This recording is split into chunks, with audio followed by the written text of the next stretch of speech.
Hello, welcome to Ken Studies. हम CAPF AC का previous year का पेपर सोल्व कर रहे थे।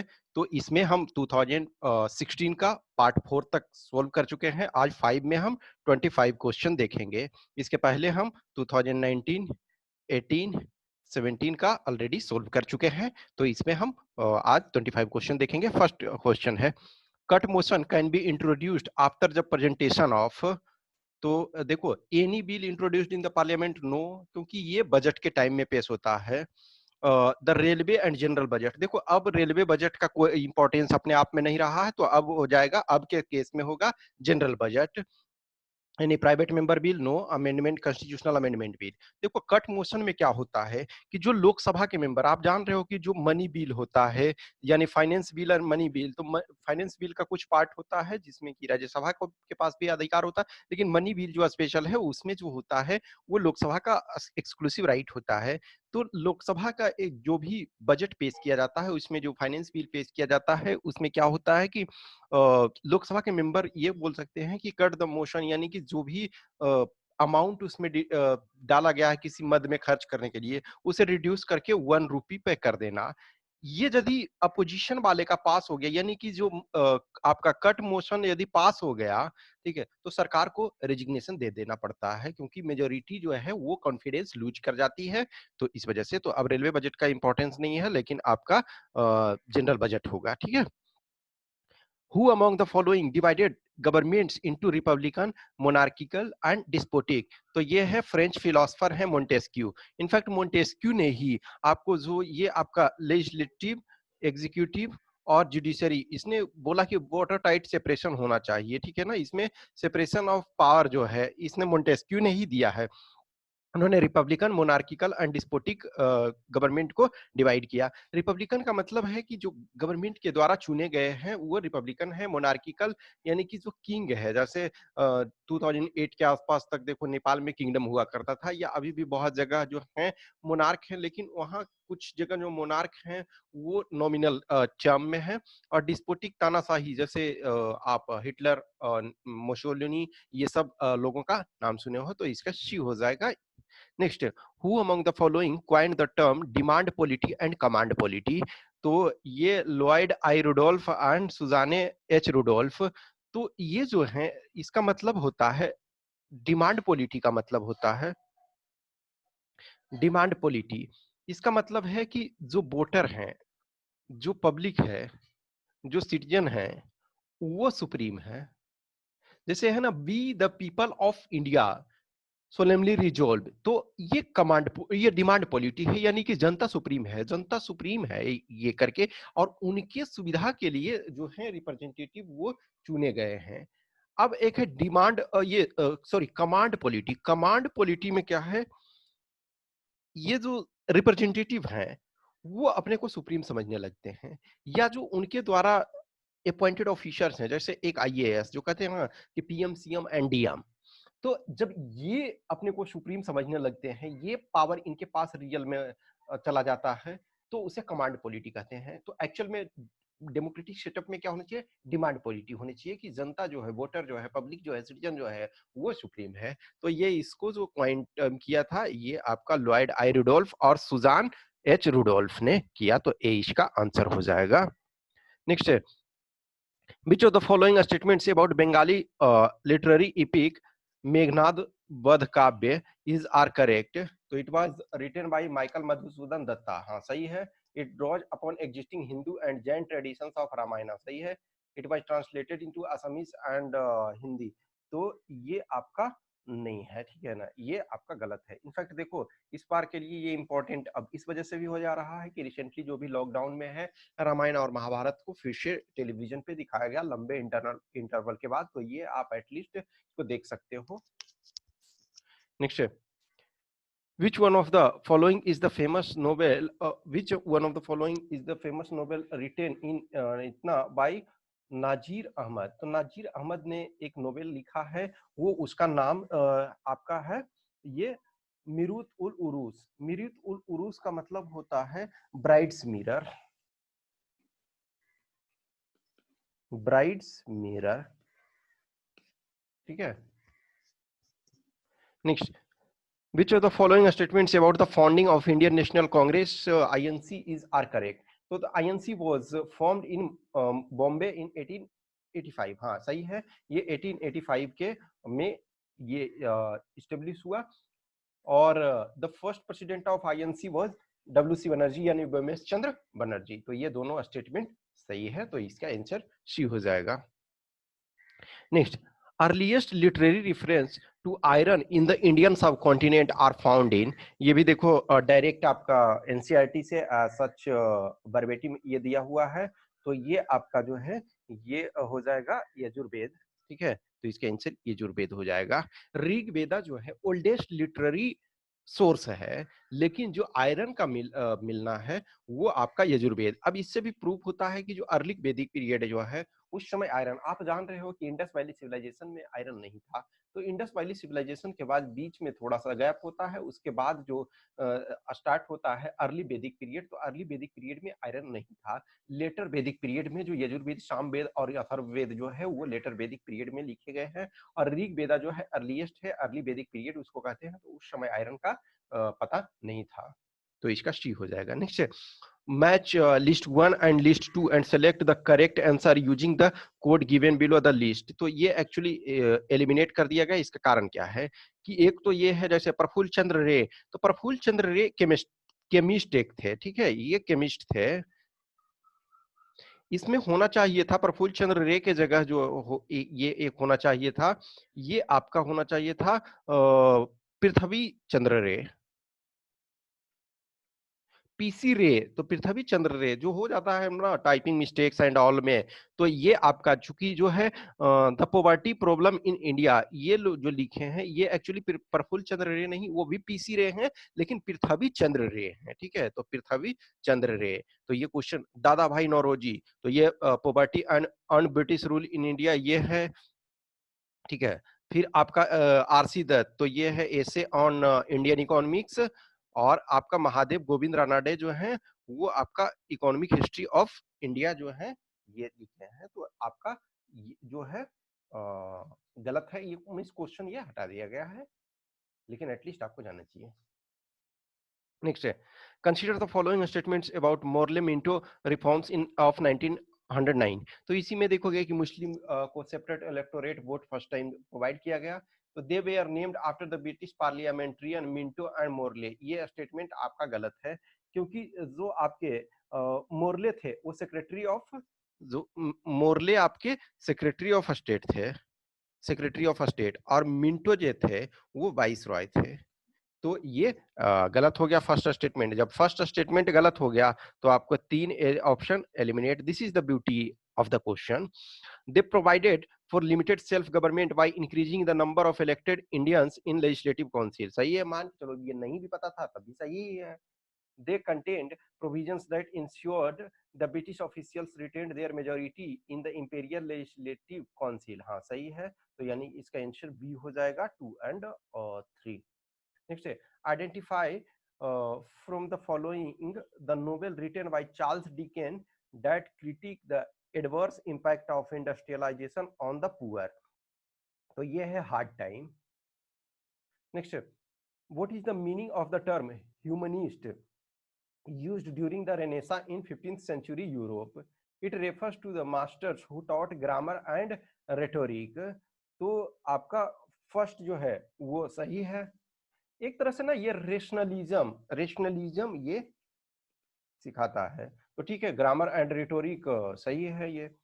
It refers to the masters who taught poetry, history and moral philosophy, सही है। It refers to the master who taught subjects that way are connected with religion, नहीं, ये नहीं है, क्योंकि वही तो रिलीजन से सेपरेट करके जो है रेनेसा ये किया गया कि रिलीजन पर हर चीज हमें विश्वास नहीं करना, हमें जो है रेशनल थिंकर होना है। तो 3 नहीं होगा, तो जब 3 नहीं होगा तो देखो ये और ये आपका एलिमिनेट हो गया, तो 1 और 2 हो गया है। तो जब 1 और 2 है तो हमारे पास आंसर यही होगा, ये 1 सही है, तो ये आपका भी गलत हो गया। तो आपका होगा 1, 2 और 4 है। It refers to masters who emphasised a skill that way are developed through discussion and debate. हाँ वही है रेशनल, कि ऐसा नहीं है कि ब्लाइंड फेथ नहीं करना है, ब्लाइंडली विश्वास नहीं करना है कि जो भी चीजें आ रही है उसमें आप बिलीव कर लो, उसको रीजन देना है, लॉजिक देना है, उसके बाद विश्वास करना है। तो इसका आंसर सी हो जाएगा।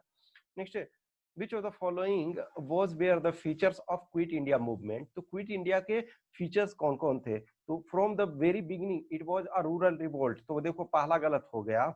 ये जो रूरल रिवोल्ट नहीं था, ये इनफैक्ट देखो बॉम्बे से स्टार्ट हुआ, बॉम्बे गोलवालिया टैंक से स्टार्ट हुआ, लेकिन सारे लीडर्स को, जितने भी प्रोमिनेंट पॉलिटिकल लीडर्स थे, ये इन्हें अरेस्ट कर लिया गया। तो जब अरेस्ट कर लिया गया तो गांधी जी ने एक तरह से कहा कि यदि हम लोग को अरेस्ट कर दिया जाता है तो जनता है अपना खुद डिसाइड करने के लिए, आपका क्या कोर्स ऑफ एक्शन होता है आप खुद डिसाइड करें। तो शुरू में ये अर्बन था, उसके बाद अर्बन से धीरे धीरे करके ये पेनिट्रेशन रूरल एरिया में भी पहुंच गया, लेकिन मेजोरिटी शहर में ही सबसे ज्यादा डोमिनेटिंग फोर्स में रहा। तो आपका ये फर्स्ट स्टेटमेंट देखो, फर्स्ट स्टेटमेंट अब गलत यदि हो गया तो आपके पास 3 गलत हो गया, ये और ये आपके पास आंसर मिल गया आराम से। तो आप ये चीजें फायदा हो रहा है। It was essentially a moderate movement, तो देखो ये मॉडरेट मूवमेंट नहीं था, ये इनफैक्ट इसमें वायलेंस हुआ, और कहीं ना कहीं गांधी जी को क्रिटिसाइज इसी वजह से किया जाता है कि इसमें जो बहुत सारी हिंसा हुई, तो गांधी जी ने बोला कि जो ब्रिटिश ने जो भी हिंसा किया उसके कंपैरिजन में ये कुछ भी नहीं था। तो कहा जाता है कि एक तरह से कि this is the first time कि गांधी जी ने वायलेंस को प्रमोट किया, लेकिन वायलेंस को उस सेंस में वो प्रमोट नहीं किया, क्योंकि गांधी जी ना ब्रिटिशर्स के सेवा करते करते और वो प्रेयर करते करते बहुत उब गए थे कि ऐसा है, हमें हमारी जिंदगी में ही एक तरह से आजादी चाहिए। तो आपका सेकंड भी गलत हो गया। It was marked by the unprecedented use of violence, हाँ ये सही है, ये ऑलरेडी हम देखे बहुत जगह वायलेंस हुआ। It was marked bye acute state repression, हाँ जो स्टेट थे यानी राज्य था, ब्रिटिशर्स ने बहुत ज्यादा दमन किया, बहुत लोगों को मार दिया, बहुत लोगों को जेल में बंद कर दिया। ठीक है, तो इसका सी हो जाएगा। Next, which of the following statements about the new style of architecture of Rome in the 15th century are correct?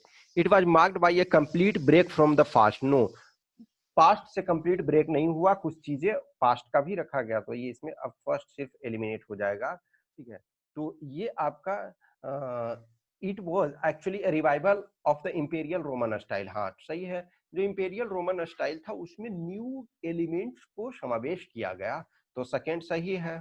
तो सेकंड सही है, तो अब ये हमारा एलिमिनेट हो गया। The architects familiar with classical style were employed by wealthy merchants and aristocrat, यहाँ ये भी सही है, तो आपका बी हो जाएगा। नेक्स्ट है, which of the following statements about the ideology of utilitarianism in the context of British India is are correct? Utilitarianism believed that the rule of law was necessary for societal betterment, हाँ ये first statement आपका सही है। James Mill expounded the principle of utilitarianism in his famous book utilitarians and the Raj, नहीं ये गलत है, ये बुक का नेम भी यूटिलिटेरियनिज्म ही था, तो आपका सेकेंड स्टेटमेंट गलत हो गया। तो सेकेंड स्टेटमेंट गलत हो गया और फर्स्ट सही, तो देखो फर्स्ट सही है तो ये एलिमिनेट कर लिए, सेकेंड जब गलत है तो अब ये एलिमिनेट कर लिए। अब तीसरा है, utilitarians differed from the liberals in significant way, हाँ तो ये भी सही है। यूटिलिटेरियनिज्म हाँ डिस्टिंक्ट अथॉरिटेरियन टेंडेंसीज, हाँ सही है, ये भी सही है, तो ये आपका जो हो जाएगा 1, 3 एंड 4 हो जाएगा। Next, which of the following statements about Swadeshi movement in Bengal in 1905 are correct? तो 1905 का जो बंगाल था, पार्टीशन ऑफ बंगाल हुआ, उसके कारण जो है मूवमेंट हुआ और वो स्वदेशी मूवमेंट हुआ। It was marked by the mass mobilisation through the organisation of samiti, तो फर्स्ट स्टेटमेंट सही है, ये समितियों के द्वारा जो मास मोबिलाइजेशन डिफरेंट समिति का गठन किया गया और जनता को इन्वॉल्व किया गया लार्ज नंबर में। It was marked by the mass mobilisation through labour strikes, हाँ सही है। It advocated a constructive programme of self help और आत्मशक्ति, सही है। In the sphere of education national schools were established, तो चार के चारों स्टेटमेंट सही है, तो हमारा डी आंसर हो जाएगा। नेक्स्ट है, Who among the following is the winner of 8th Human Right Award by Amnesty International? तो देखो ये आपका करंट का है, तो इस क्वेश्चन का आपके पास कोई रिलेवेंस नहीं है, इसका आंसर डी हो जाएगा। न्यू आपको जो भी है देखना होगा। Next, which of the following pairs of a scheme and target groups is in initiated in railway budget 2016? तो अभी भी इसका भी अभी कोई मतलब नहीं है फिलहाल, लेकिन इसको जो है आप एशे वगैरह सेकंड पेपर में थोड़ा सा कुछ यूज कर सकते हो। तो इसमें जो आपका कह रहा है Antyodaya express for the reserve passenger no. Antyodaya जो एक्सप्रेस है वो जो है बॉटम ऑफ द पिरामिड जो है, यानी कि लोएस्ट सेक्शन ऑफ सोसाइटी जिनके पास रिजर्व टिकट खरीदने की क्षमता नहीं है, जो अनरिजर्व कैटेगरी के लिए स्पेशल ये है, तो ये फर्स्ट गलत हो गया। नेक्स्ट है दीन दयालु कोचेज फॉर द अनरिजर्व, तो ये सही है। हम सफर फॉर द रिजर्व पैसेंजर है, ये भी सही है। तेजस फॉर द अनरिजर्व नो। तेजस तो इनफैक्ट है कि हाई एंड पैसेंजर्स के लिए है, जो रिजर्व में है हाई एंड पैसेंजर जिनके पास अधिक पेमेंट करने के लिए है, तो आपका 2 एंड 3 सही है। ठीक है, एटलीस्ट तेजस यदि आप ये तो प्रॉपर तरीका से आपको पता होनी चाहिए। ठीक है, तो इसका आंसर आपका बी हो जाएगा। नेक्स्ट है who among the following is the first person outside Indian navy to become the director general of Indian coast guard. तो इंडियन कोस्ट गार्ड देखो डायरेक्टली जो है इंडियन नेवी के अंदर नहीं आता है, मिनिस्ट्री ऑफ डिफेंस के अंदर आता है। तो नॉर्मली जो इसके जो चीफ होते हैं, डायरेक्टर जनरल जो होते हैं, वो जनरली पहले नेवी से होते थे, लेकिन अब जो होते हैं बहुत सारे वो आईपीएस ऑफिसर भी होते हैं। तो ये भी अब क्वेश्चन पुराना हो गया है, बट इसका आंसर राजेंद्र सिंह होगा। Next, who among the following is the winner of Jnanpith award for 2015। तो देखो 2015 का ये आपका जो है रघुवीर चौधरी था, लेकिन 2019 का जो लेटेस्ट आपका अभी तक 2019 है, फिर 2020 का अभी देखो अभी कुछ ये पता नहीं है, तो ये आपका है अकीथम अच्युतन नंबूथिरी। तो ये मलयालम के लिए था 2019 का, अकीथम अच्युतन नंबूथिरी। ठीक है, तो ये आपका 2019 का आप देख लोगे। नेक्स्ट है lance Naik Hanumantha कोपड़।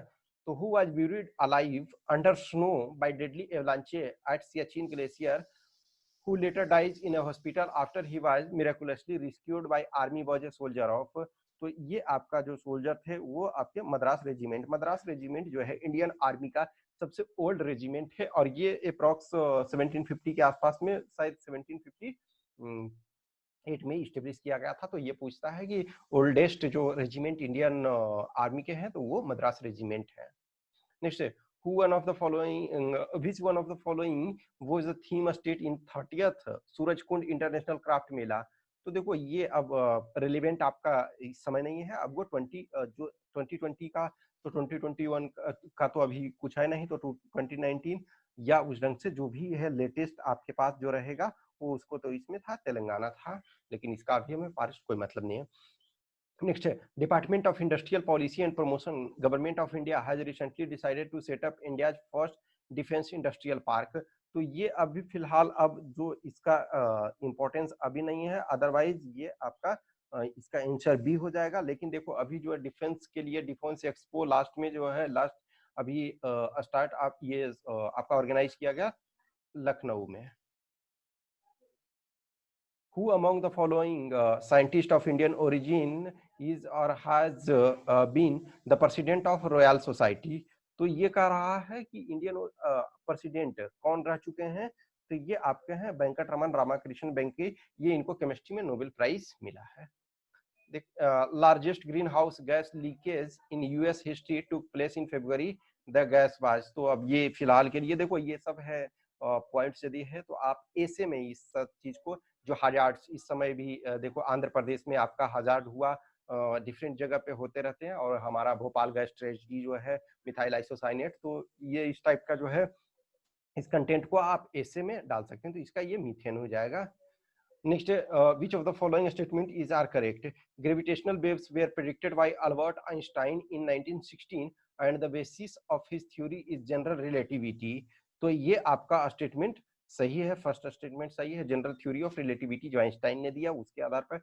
Gravitational waves do also exist in Newtonian theory of gravitation, नहीं, न्यूटोनियन थ्योरी ऑफ ग्रेविटेशन जो है वो उसमें वो वैलिड नहीं है।